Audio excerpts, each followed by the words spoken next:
Hello student, आज हम लाए हैं बेटा प्रतियोगी परीक्षाओं के लिए आवश्यक लघुत्तम समापवर्त। आप लोग सोचेंगे अरे इसमें क्या है, लघुत्तम समापवर्त तो है, लेकिन बेटा हम लोग जनरली तो लघुत्तम समापवर्त जानते ही हैं, महत्तम समापवर्त जानते हैं, लेकिन दशमलव संख्याओं का लघुत्तम समापवर्त निकालना हर बच्चा नहीं जानता। इसलिए मैं लेके आई हूँ आज 3 चीज़। पहली है दशमलव संख्याओं का लघुत्तम समापवर्त निकालना, भिन्नों का लघुत्तम समापवर्त ज्ञात करना, और तीसरा घातांक का लघुत्तम समापवर्त निकालना। आज मैं इसके बारे में बताऊंगी, तो चलिए आइए देखते हैं। तो बेटा सबसे पहले हम देखते हैं दशमलव संख्याओं का लघुत्तम समापवर्त निकालना। अब दशमलव संख्याओं को कैसे निकालेंगे, उसके लिए भी एक ट्रिक है, इसको ध्यान रखिएगा, बस आप लोग निकाल लेंगे। सबसे पहले क्या करते हैं बेटा, दशमलव को हटाकर पूर्ण संख्या प्राप्त करने के लिए, मतलब दशमलव को हटाकर पूर्ण संख्या प्राप्त करने के लिए यदि अधिकतम 2 अंक के बाद दशमलव हो तो 100 से, तथा यदि अधिकतम 3 अंकों के बाद दशमलव हो तो 1000 से गुणा करना चाहिए। जो आपकी दशमलव का जो संख्या दी होती है, सबसे पहले उसमें हम चेक करते हैं कि अधिकतम जो है दशमलव कितने में है। अगर 2 के बाद दशमलव हो तो 100 से करना चाहिए, अगर 3 के बाद हो तो 1000 से करना चाहिए। इसी तरह आप बढ़ाते जाएंगे, ठीक है।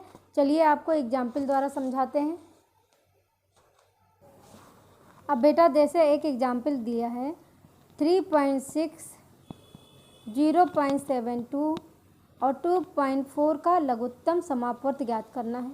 तो बेटा देखो, इसमें क्या है, 1 अंक के बाद दशमलव दिया है, इसमें 1 अंक के बाद दिया है, और इसमें दिया है 2 अंक के बाद।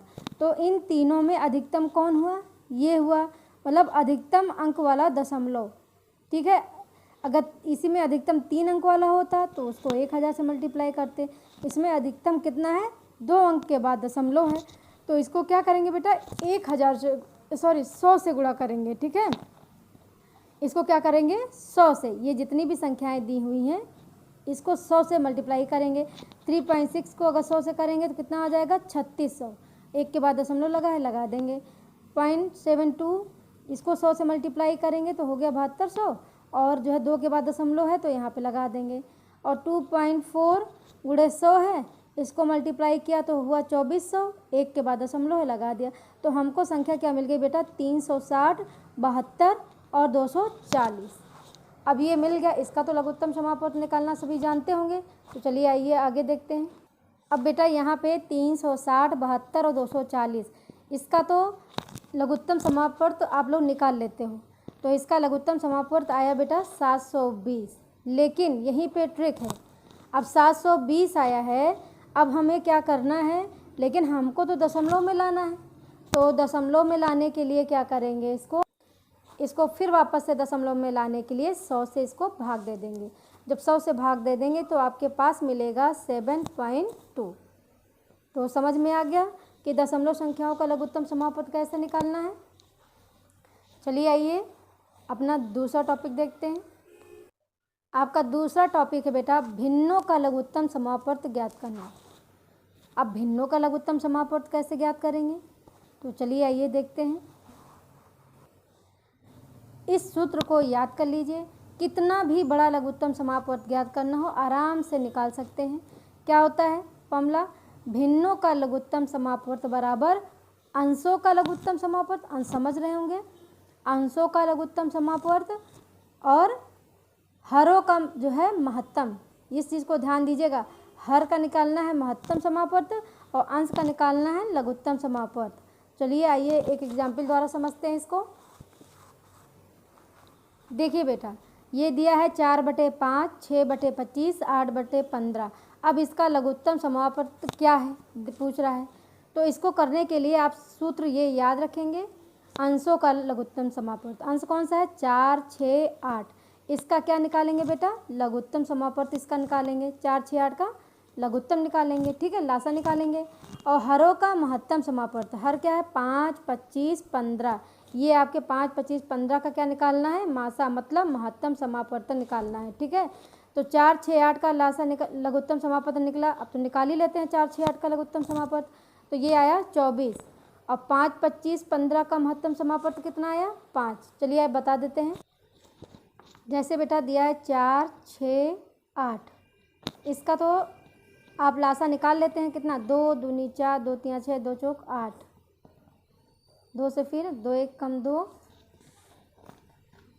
ये 3 ऐसे उतार लेंगे, 2 दूनी 4, 3 से कम 3, तब तक करेंगे जब तक 1 नहीं आ जाता, ठीक। ये पूरा हो गया। अब आपके पास क्या मिला, 2, 2, 3, 2। अब इसको जो है गुणा कर लेते हैं, 2 दूनी 4, 3 12, दूना 24। तो देखिए आपका ये 24 आपको मिला था लासा।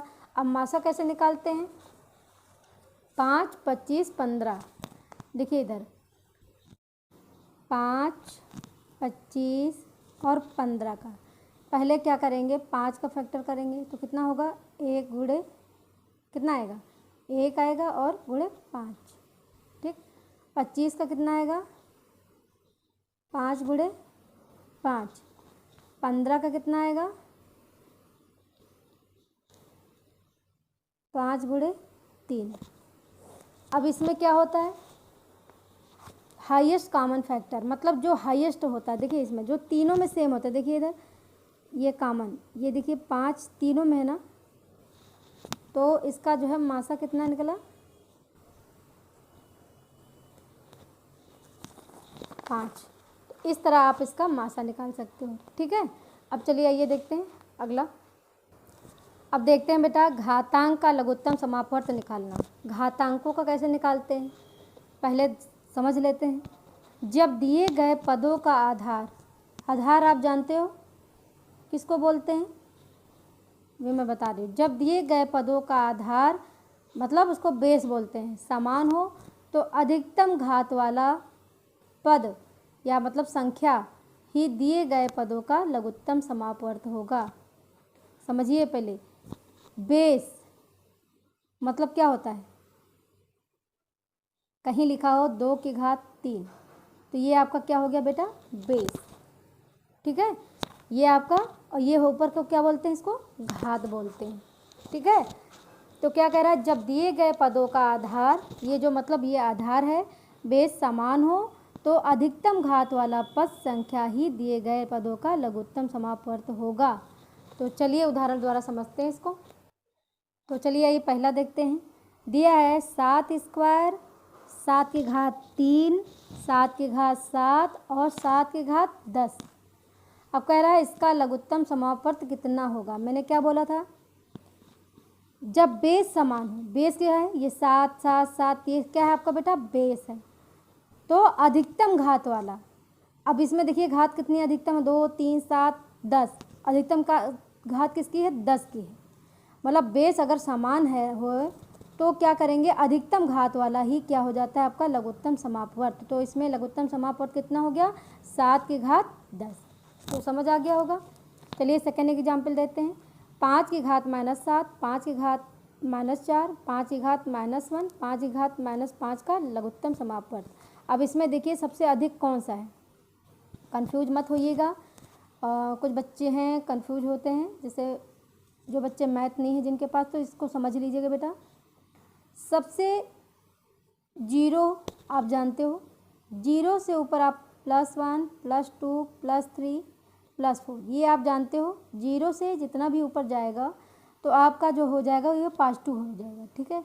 कभी आप पूछा जाए कि 0 से छोटी संख्या क्या होती है, तो कुछ लोग कहते हैं नहीं सबसे कम 0 ही होती है। नहीं, 0 से छोटी संख्या होती है, क्या किस में होती है वो, -1। तो देखिए इधर -1, -2, -3, -4, तो जितने ही 0 से नीचे बेटा चलते चला जाता है उतने ही वो छोटा हो जाता है, ठीक है। जैसे अब पूछा जाए -1 बड़ा है कि -2 बड़ा है, तो इसमें कौन सा बड़ा है, तो -1 बड़ा है, -2 छोटा है। कहीं पूछा जाए कि -3 बड़ा है कि -4, 4 संख्या तो नज़र आ रही है लेकिन इसमें लगा है माइनस, तो -3 इससे पहले आ रहा है ना, तो ये बड़ा हो गया ये छोटा हो जा रहा है। तो जितनी संख्या बड़ी होती चली जाएगी बेटा वो छोटी होती चली जाएगी, ठीक है। और इसमें क्या होता है, पॉजिटिव में क्या होता है, जैसे जैसे संख्या बढ़ती चली जाती है वो उसका मान जो है जितनी बड़ी संख्या होगी वो सबसे अधिक होगी। तो अब इसमें समझते हैं बेटा। अब जैसे 5 की घात -7 है, इसमें -4 है, इसमें -1 है, इसमें -5। अब देखते हो इन सब से पहले -1 वाला पहले आता है ना, -1 पहले आता है, तो सबसे बड़ी घात ये हो गई ना, -1 की सबसे बड़ी घात हो गई। तो इसका लासा कितना हो गया, 5 की घात -1, ठीक है। अब आगे देखते हैं। अभी तो हो गया कि जिसका बेस समान हो। अब ये है यदि आधार समान है, मतलब बेस अगर समान ना हो तो क्या करेंगे, अगर आधार समान नहीं है तो आधार में कोई कॉमन फैक्टर ना हो, मतलब आधार में एक शर्त और भी है कि आधार में कोई कॉमन फैक्टर नहीं होना चाहिए। तो दिए गए पदों का लघुत्तम समापवर्त उसका गुणनफल होता है। ध्यान दीजिएगा, जैसे 2 की घात 4 और 3 घात 2 है, ठीक है। अब इसका देखिए, इसमें 2 है, इसमें 3 है, और इन दोनों में कोई फैक्टर नहीं है, 2 3 में कोई कॉमन फैक्टर भी नहीं है। तो इसको क्या करेंगे बेटा, इसको डायरेक्टली दोनों को गुणा कर देते हैं। 2 की घात 4 का मतलब क्या हुआ, 2 दूनी 4, दूनी 8, दूनी 16, इसमें 3 त्रिक 9, 16 9 ये 144, बस यही आंसर हो गया इसमें, ठीक है। लेकिन ये कब है, जब इसमें आधार जो है समान ना हो और इन आधारों में कोई कॉमन फैक्टर ना हो। चलिए दूसरा एग्जाम्पल देते हैं। अब इसमें देखिए दिया है 2 की घात 6 गुणे 4 की घात 3 का जो है देखो।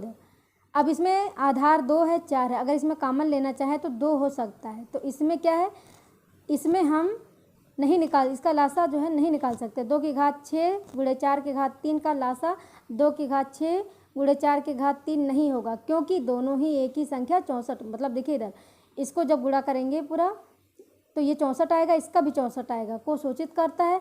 अतः आधारों 2 और 4 में कोई कॉमन फैक्टर यहाँ 2 नहीं होना चाहिए, मतलब इसमें कॉमन फैक्टर 2 निकल रहा है तो ये कॉमन फैक्टर भी नहीं होना चाहिए। तो उम्मीद है बेटा आपको समझ में आया होगा।